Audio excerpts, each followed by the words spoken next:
Шашқа арналған маскалар, жалпы қалай шашқа күтім жасау керек? Мен алдыңғы сабақтарымда шаш неге түседі, неге өспейді, неге ағарады, жалпы шашта көптеген проблемаларды айттым.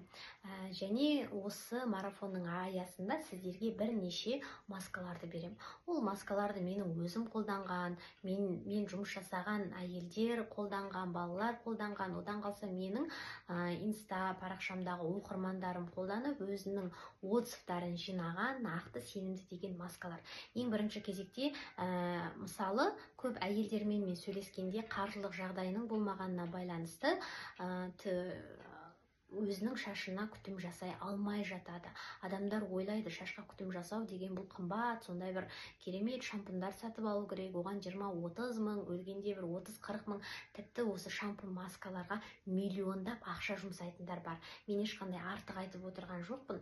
Осының барлығы мен жаңағы инстаграм парақшама қалдырған сауалнамам, қаншама әйелдермен сөйлескендегі менің ойыма түйгендерім. Шынымен де шаштың күтіміне миллиондап қаржы жұмсайтындар бар. Бірақ одан соншалықты бір жақсы нәтиже көрмейтін, өкінішке орай. Сол себепті ең бірінші кезекте шашқа шығынсыз күтім жасауға болады, үй жағдайында қымбат шампун бальзамдарды алмайық.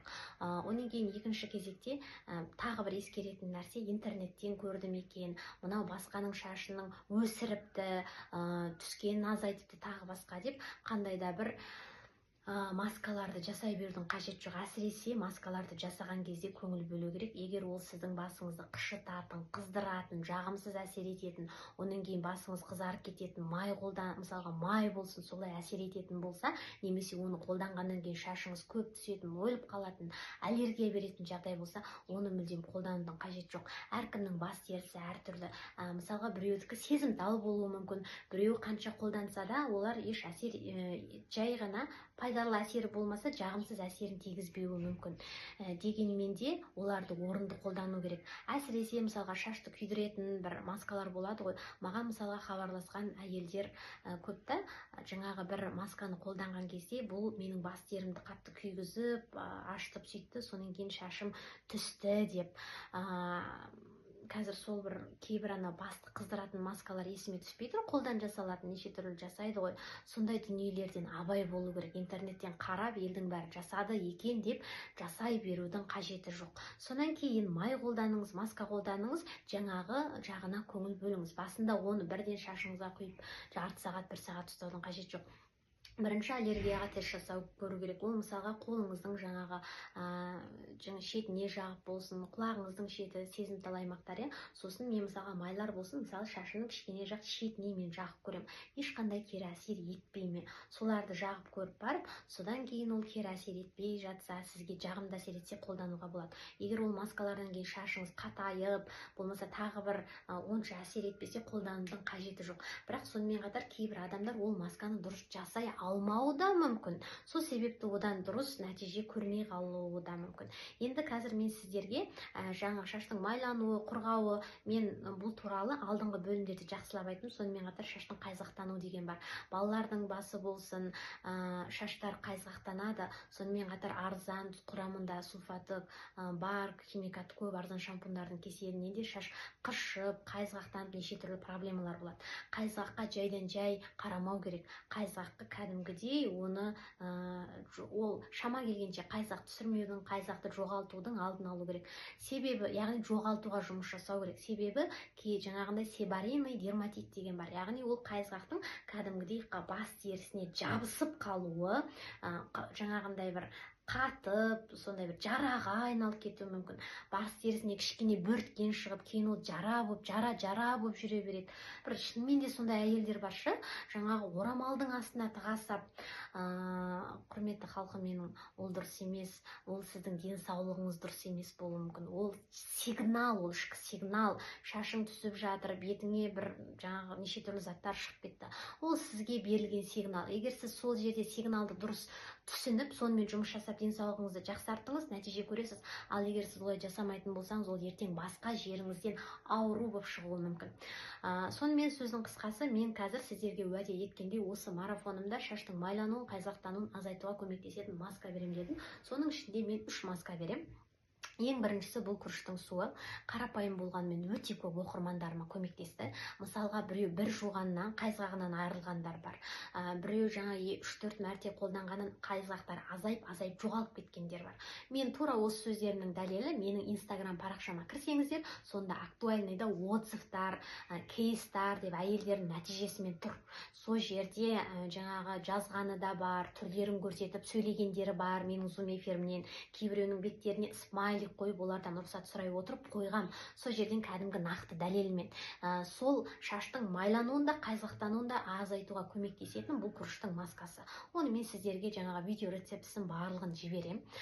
Сонымен қатар балалардың шашын өсіруге болсын жалпы жақсы көмектеседі. Және одан бөлек екінші чайное дерево. Бірақ чайное деревоны қолданған кезде бұл тек қана қайызғақ кетірмейді, шаштағы битті де кетіруге көмектеседі. Жалпы одан да басқа плюстері бар, шашың түскенін азайтады, тағы басқа. Бірақ ол чайное деревоны мысалға мен комментарийлерден көп байқаймын, бит туралы жазған кезде шашқа дейді, ана ит, мысыққа қолданатын май, сондай дәрілерді апарып бас биттеген кезде балаларының басына жағып жүр екен. Бұл деген негізі қауіпті ғой. Ол баласының мысалға жарайды біреуінікіне әсер етпейтін шығар. Бір баланың басы сезімтал. Жалпы баланың бас терісі деген сезімтал, нәзік қой ол. Одан жара болуы мүмкін. Үлкен ол ертең проблемаға айналуы мүмкін. Аллергия беріп кетуі мүмкін. Ондай ит, мысыққа арналған дүниелерді қолданбаймыз адамға, оның ішінде балаға. Сонымен қатар мысалға чайное дерево басқа май болсын, оны мен мысалға айтам 5 тамшы деп. Негізі 3 тамшының өзі жеткілікті. Ұзағанда бір 5 тамшы ғана қосасыз. Оны бір тағы майлардың бір жаман жері, оны сен бір тамшы тамызайын дегенде, анау бірінің артынан бір кәдімгідей төгіліп кетеді. Ол кезде ол сіздің басыңызды жуған кезде керісінше әсер етуі мүмкін. Сондықтан олардың маска майларды қолданғанның өзінде шашыңызды бақылай отырып қолдану керек. Мен неге мысалға адамдардың шаштарын түскенде өсіргісі, қалыңдатқысы келгенде мен неге адамдармен жеке жұмыс жасаймын? Себебі мен сол арқылы олардан кері байланыс бере отырып мен біліп отырам, оның шашына маскалар әсер етті ме, ішкі ағзасымен жұмысы әсер етті ме, жағдай жақсарды ма, керісінше кетіп бара жатыр ма деп. Оны жаңа бақылай отырып жұмыс жасағаннан кейін нәтиже көреді. Енді өзіңіз яғни сондай дүниелерде кішкене абайламаса болмайды. Және осы тағы бір нәрсе, бұл менде курс емес, бұл менде сіздермен жеке жұмыс емес, бұл тек қана марафон қатысқанын, және мен сіздерге қандай тақырыптарды бердім, сол тақырыптардың көлемінде жаңағындай видеолар түсіре отырып болсын, өзіме осылай түсіндіріп болсын, жан жақты мен сіздерге ақпарат беріп, барынша түсіндіріп жатырмын. Сондықтан сіз мысалға мына марафоннан кейін, мен осы айтқандарды жасадым, маска жасадым, білмеймін, мүмкін шампуныңыздың сульфатсыз дұрыс шампун қолдануды үйрендіңіз, содан ақ менің шашымның түскен тоқтап қалмайды деп. Шашының түскен тоқтап өсіп қалыңдау үшін бұл жерде жеке жұмыс жасау керек. Әр адаммен жеке индивидуально подход керек. Ішкі ағзасымен жұмыс жасау керек. Шашының күтімімен қатар жұмыс жасау керек. Сонда толыққанды нәтиже көресіз. Ал сіз қазір бірден, маскалардың өзіне шашының түскені азаюы мүмкін. Көбінесе әсіресе жас қыздар, жастар нәтиже көреді. Содан кейін тек шаш күтімінен кетіп, шаш күтімінен проблема туындап жүрген адамдар осындай күтімді дұрыс жасағанда нәтиже көріп жатады. Ал енді негізгі проблема ішкі ағзадан болған жағдайда қанша жерден сен басыңа маска жақ, май жақ, шампунның Кореядан, Жапониядан барып алғысы кел, ол саған соншалықты әсер етпейді. Сондықтан құрметті халқым, барынша сауатты болсаңыздар, әсіресе аналар өздеріңіз үшін, қыздарыңыз үшін, болашақ балаларыңыз, ертең қыздарыңыз күйеуге тигенде олардың балаларына дейін ойлау сіздердің жауапкершілігіңізде. Сіз дені сау, шашы сау қыз өмірге әкелдіңіз ба, демек оның ары қарай отбасын жақсы құрып кетуіне әлдеқандай мүмкіндік бар, жақсы мүмкіндік бар. Мысалы, адамның шашына, бетіне қарап, оның денінің сау немесе сау еместігін байқауға болады. Егер шашы түсіп жатса, ағарып кетсе, құдай неше түрлі жара тағы басқа болып жатса, ол түсінікті ғой, ол адамның денсаулығы да дұрыс емес, оның шашының күтімі де дұрыс емес, ол тек қана осы екеуінде емес, психологиялық жағдайда дұрыс емес, онда стресс болуы мүмкін, неше түрлі проблема болуы мүмкін. Және ол ертең 2 қабат болса, бала емізетін болса, ол ДНК арқылы, ген арқылы ең жаманы балаңызға беріледі. Мысалы, мен жұмыс жасайтын бір әйелдің өзінің шашы түседі, плюс 3 қызының шашы түседі ғой. Сол себепті құрметті аналар, сіздерде өте үлкен жауапкершілік бар, және күйеуге тиейін деп тұрған жас қыздар, сіздердің де жауапкершіліктеріңіз өте үлкен. Жалпы осы марафонның аясында мен сіздерге берген кеңестерді қолданады және содан жақсы нәтиже көреді деп үміттенемін.